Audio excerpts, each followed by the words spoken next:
దేవుని ప్రేమ ఎంత లోతైనది, ఎంత అపారమైనది తెలుసుకుంటాం ప్రియులారా.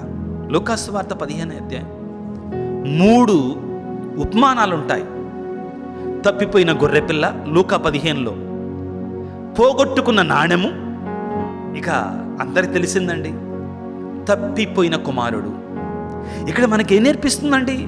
దేవుని ప్రేమ ఎంత అపారమైనటువంటిది, హద్దులు ఎల్లలేనటువంటిది. నీవెంత ఘోర పాపివైనా కానీ, దేవుని నుండి ఎంత దూరం వెళ్ళినా కానీ పశ్చాత్తాపడితే చాలు, ఆ కరుణామయుడు తన 2 చేతులు చాచి నీ కోసం ఎదురు చూస్తూ ఉంటాడు. దేవుని యొక్క కనికరం, దేవుని యొక్క ప్రేమ.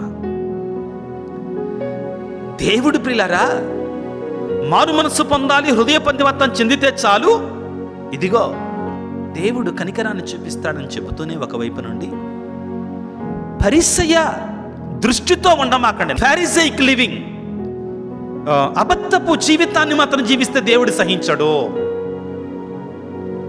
దాన్ని తట్టుకోలేడు దేవుడు. పరిసయ్యులాగా జీవిస్తే మాత్రం దేవుడు తట్టుకోడు అంటాడు.